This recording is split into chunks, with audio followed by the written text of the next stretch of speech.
Oke, assalamualaikum warahmatullahi wabarakatuh.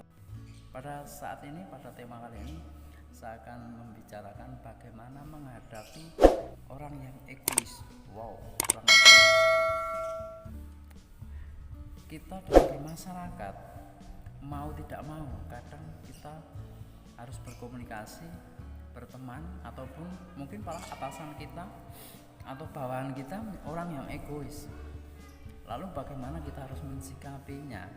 Lalu bagaimana agar orang egois itu bisa diajak kerjasama dengan baik dengan kita? Maka kita perlu mempunyai kiat-kiat ataupun trik untuk menghadapi orang egois. Ada 5 trik untuk menghadapi orang egois. Orang egois itu orang yang bagaimana? Orang egois itu adalah orang yang mau menangnya sendiri, merasa benar sendiri. Mereka sering bicara, pengen banyak bicara, tapi tidak mau mendengarkan. Pengen dianggap benar, tapi tidak mau mendengarkan kebenaran orang lain, dan merasa pendapatnya yang paling bagus. Itulah orang egois. Maka untuk menghadapi orang-orang seperti itu tentunya tidak mudah dan butuh suatu trik agar kita bisa bekerja sama dengan orang egois. Tip yang pertama yaitu menghadapi orang egois, maka dengarkan saja apa yang diucapkan dia. Kita dengarkan, dan apapun yang dia katakan kita dengarkan,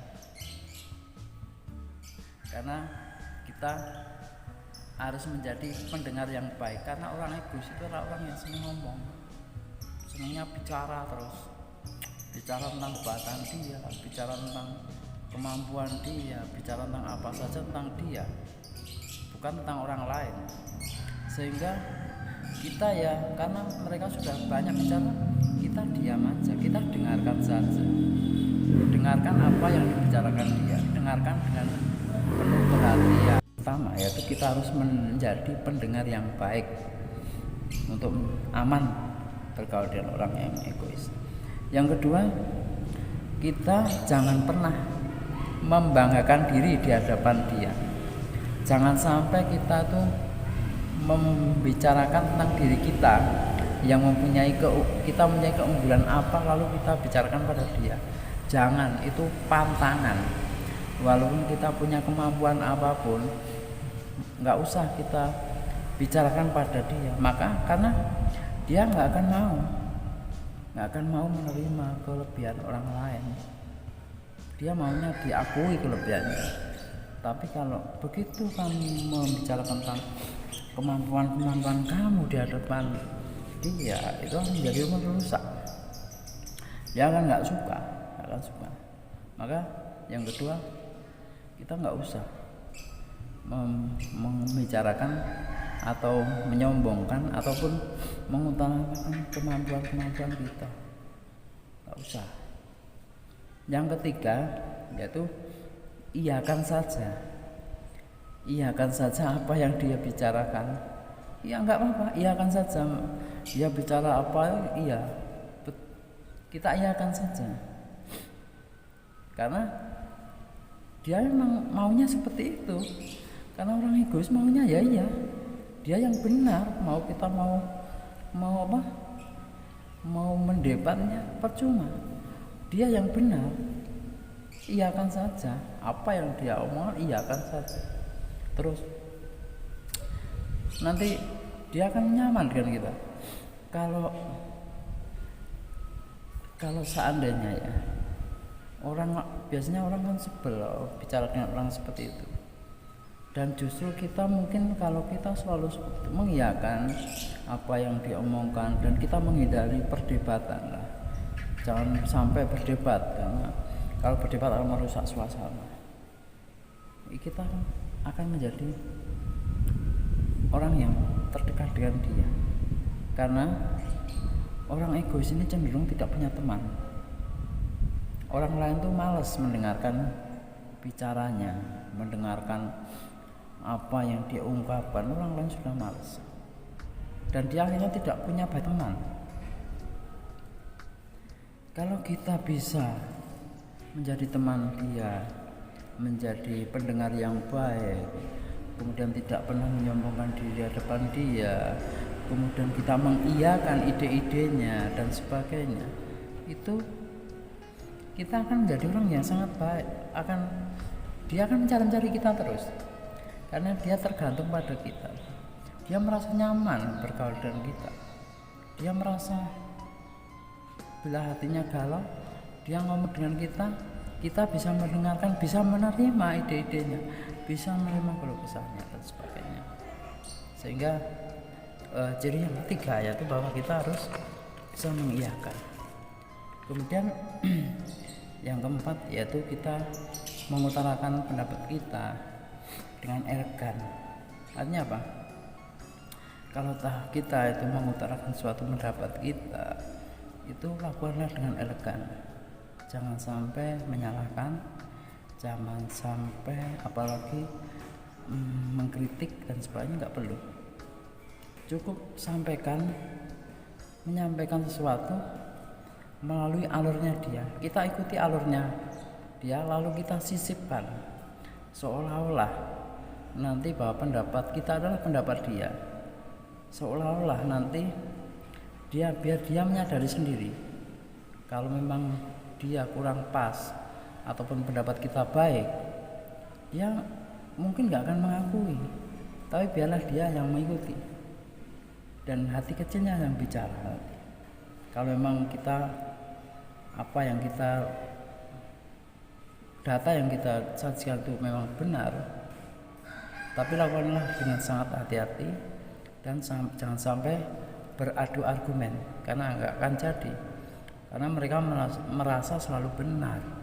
Jadi misalnya dia mengungkapkan tentang pemasaran dan sebagainya, pemasaran produk A mempunyai konsumen dan sekian dan sebagainya, diterangkan padahal kamu tahu itu salah, biarkan saja dia bicara. Mungkin kamu tambahkan, oh itu bagus, saya setuju dengan pendapat kamu, dan saya mempunyai beberapa data yang mungkin juga bisa untuk perbandingan kamu, bahwa kamu bisa melihat data-data saya bahwa penjualan barang A di konsumen ini di daerah ini mengalami penurunan atau peningkatan karena ada hal-hal seperti ini dan sebagainya. Mungkin dengan data-data itu dia bisa berpikir, oh iya ternyata saya tidak benar, yang benar adalah dia. Tapi kita nggak usah nggak usah menyalahkan, dan ini yang benar, itu yang salah, itu akan merusak. Yang kelima yaitu berpikirlah positif, bahwa siapapun orang, sejelek apapun orang, itu ada sisi positifnya. Maka kita harus memberikan sesuatu itu, orang itu ada positifnya, sejelek-jeleknya orang ada positifnya. Maka demikian juga dengan orang egois. Kadang orang egois itu kalau membantu kita justru totalitas, karena dia tidak punya banyak teman, dia tidak punya banyak sahabat, sehingga ketika dia itu nyaman dengan seseorang, maka kadang dia akan membantu kita dengan totalitas. Dia tidak akan segan-segan mentraktir kita ataupun membelikan apa pada kita kalau kita sudah menjadi teman baik dia, menjadi teman ngobrol yang enak diajak bicara dan bisa menerima curhatnya. Kalau bos kita seperti itu, kalau kita bisa menjadi teman yang baik, menjadi tempat curhat yang baik, dia akan royal. Ataupun teman kita yang seperti itu akan royal pada kita dan selalu akan mencari kita, karena yang menjadi teman atau sahabat berbicara itu hanya kita, nggak banyak orang yang mau. Makanya itulah sisi positifnya selalu ada. Maka untuk menghadapi orang yang egois bisa seperti itu, silahkan terapkan 5 tip tersebut, maka insya Allah akan menjadi aman. Yang pertama yaitu dengarkan, dia menjadi pendengar yang baik. Yang kedua yaitu jangan pernah menyombongkan diri kita kepada orang yang egois. Yang ketiga, diiyakan, pendapatnya itu diiyakan saja. Yang keempat, yaitu berikan pendapat yang elegan.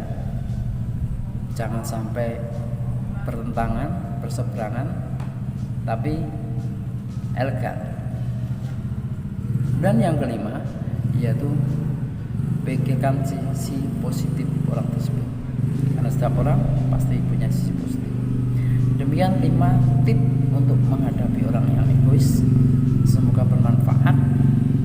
Dan yang belum subscribe, jangan lupa silahkan subscribe agar saya lebih bersemangat memberikan video-video berikutnya. Wassalamualaikum warahmatullahi wabarakatuh.